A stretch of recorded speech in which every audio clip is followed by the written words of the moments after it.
fourth graders, and we just got the smart boards late last year, so I didn't have it then. But for this year, I went into, and then I was just fooling around one day after school before the lesson, and I typed in. Now, everything may not be on here. That's also true too. So hopefully it is. Okay, so one of the things we did was probability of dice and how you have a 1 out of 6 chance. And last year we didn't have the smart board. Oh, I don't know why that's in French. We'll do English. And so they would have to roll the dice. Well, if you're listening to 24 dice roll at once, or 12 dice if you have them in partners, it will just drive you crazy. So having this was kind of fun because you could have some students come up and instead of roll, normally that would spin. Yeah, hit off the. Oh, there it There goes. it goes. Yeah, it's on. There it goes. Little delayed action. But it would, you could even have it like if you have some ELL kids from India, and for language basis, it would also. I think you just heard it say 2. Yeah. So even if they couldn't figure out like what the number was, it would say, and they have them for like French and Spanish and all these other ones, so you can actually learn the different languages. And then we were doing work with spinners, which was also kind of there it is. A nightmare from last year because we would have it where they would have to use like a paperclip and flick it, and you're listening to all these things spin, and again, it's a great lesson, but you need an Advil by the time you're done. And if you click on it, like it would just like spin for themselves. And we also have different multiple copies of this, like in our book, it's set up the exact same way, the blue, green, red, and orange. So you can't get everybody up here, but you get some kids up here, and it's just a fun thing that I thought was cool, and the kids thought it was cool too, and you don't have to throw all these dice in the air, which was great. So I don't know, I just thought that was cool, something I didn't know, so I learned it. Plus, you can use the screen for 15, 20 minutes as an activity is going on. Oh, yeah. So as you're developing your lessons, you may have something like that, like a game of probability. So you may only have 2 or 3 screens. That's okay. For this activity, it's okay. Because the next project after this one is going to be developing 5 days worth of notebooks. So you'll be developing them, and I'll give you the whole scenario for that. But then you'll be able to develop notebooks with all sorts of different features, and that'll be fun. You'll enjoy that. By the time you finish, you're going to know this stuff like really well and be able to give some training to folks. They'll say, well, I've never had it before, never used it. You can say, well, okay, what are you doing? Not only will we have your own notebooks that you make here, but we'll have everybody's here in a kind of a pool of what we've done, so you guys can, if you agree, to share it, then people can download yours and maybe use that as a start for their own lesson. I mean, it was just something fun that I didn't even know was there, and you share it with the other team members on your grade level. And excellent. Then you go back here. Now you can, make another one, say another screen here. Say you spend 15 minutes on that, and then you want to do something else. You can get that down. Right. Or dice. And then, dice is what, 2? Die is 1? Die is 1. Die is 1, okay. So then I can click on this, and then go down. Oh, I can't do it this way.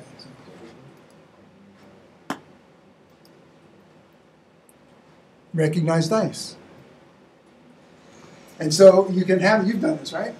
You guys have done this. It'll recognize your handwriting, but if you stop and wait a couple of seconds, it'll recognize that it's 2 things. So it's good to practice. Kids learn this.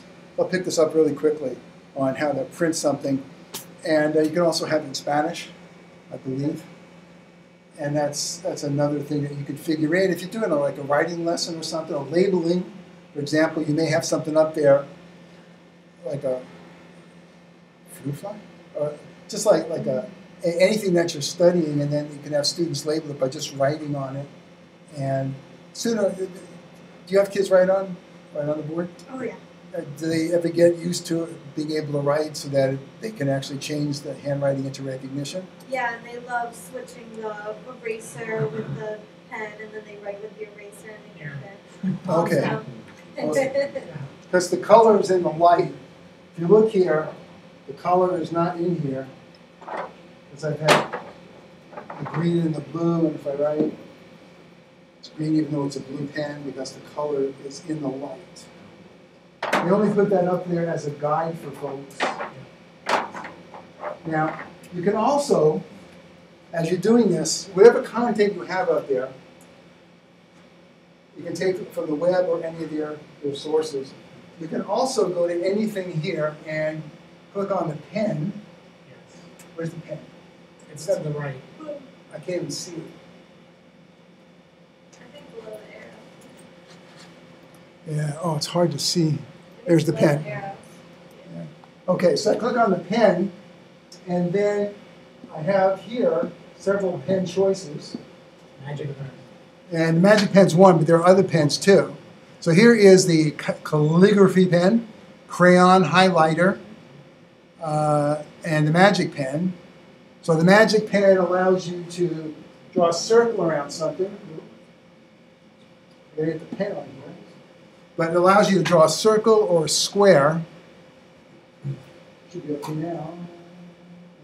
If you do it, you have to pick up one of the pens though. Yeah. When you select the Magic Pen.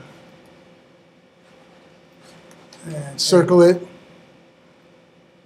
And what it does is it puts everything out, and you can move this all around. So for example, if you have country, whatever it is, you can actually have a lesson where kids can go over and show the area where this is happening, where that's happening. Let's see. What are you doing? You're doing the training? Yeah. And what subject would you be doing? All about my company. Okay, so you have auto components. So you just go to different parts, show people this. Now, here's the whole engine, but this is the part we're looking at. And the thing is, you can see what's over here, but it's dark. So you actually can go to different parts and do that. You can also, if you draw a square, the square actually creates, well, it's not going to do with this text, but it actually creates a magnifying glass that you can up it. I don't think that's quite a square.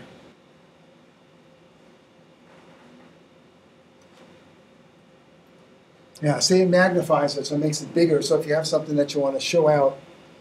But for this project, I just want you to concentrate on getting a few things on screens and then how you would teach it. So you can look at some of the interactive questions if you want to, because you've done that using the States assignment. You can look at some of the other resources that are available, so you can explore that. So what you're going to concentrate for here is just a few of the features that you discovered that you like.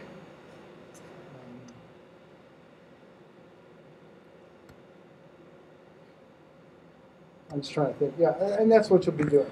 So don't go crazy, but today you're going to work in class on that, and you can work on the other two, the other ones that you're working on as well.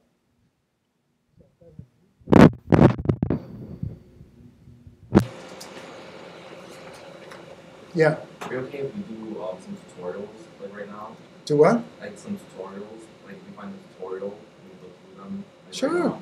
Absolutely. Whatever you want to do, I'll be here to help. Whatever you feel you need to do. Don't work on your school homework. Just work on the stuff here because I'll be here to help you for that. And I expect you to make lots of mistakes. So who's leading in the mistake category? You? You're leading in the mistakes? I have a question. Oh. Sure, I could read it. Shoot. If I want to have board, it's a personal question. I don't know if you want to not waste it. I mean, it might be helpful. I want to take pictures off of an already made thing. Yeah. And put them on my own slide. Yeah, do a screen capture. And then cut them out. Yeah. Screen capture, you should always have that in your back pocket. Always have a screen capture handy. You need something, you want a picture, you want to put it into a slide presentation, into a notebook or something like that, capture the screen. You want to explain something to folks, You want to show them how to do something? Make a screencast. You got two things right there. If you don't have access to the internet, you can't show a movie, then make a PowerPoint presentation and turn that into something you can teach from. Okay. Does that help? Yeah, what were the buttons again? That's what I was gonna ask. Sorry? What were the buttons again? I forgot. The buttons. Screen capture. To get the screen capture. Oh, the screen capture. You hold down the open apple with your thumb, the shift key with your forefinger, and then take the other pointer finger and hit number 4 and let go, and that turns the cursor Yeah. into that bullseye. If you just do shift open apple 3, it takes the whole screen. Okay. We don't want the whole screen unless you really want the whole screen. I say never. You really should not do that. On a PC, you can go print screen, or sometimes it's print screen F6. It just depends on your computer.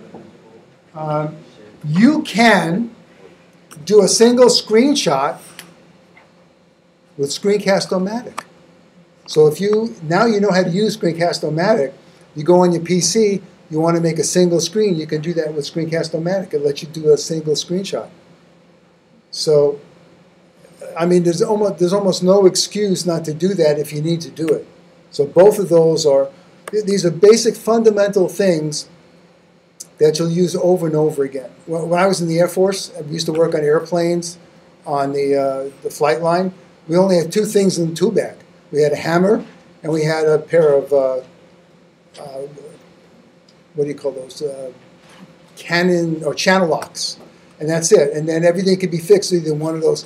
You don't want to hit with a hammer, but you have those just 2 tools. And actually, you had a screwdriver too, a Phillips screwdriver. And that's all you needed. And so, does that sound familiar? Little duct tape. Sorry, well, we didn't use duct tape. We had a safety wire stuff, was what it was. But, so those things that you'll always use.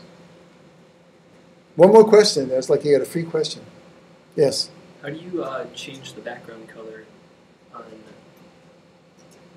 On the screen? on the screen? How do you change the background on the screen? Yeah, you Just can go format. to set background, see? You go right click, Okay. and you go back to the default arrow, and then you go right click. It says set background.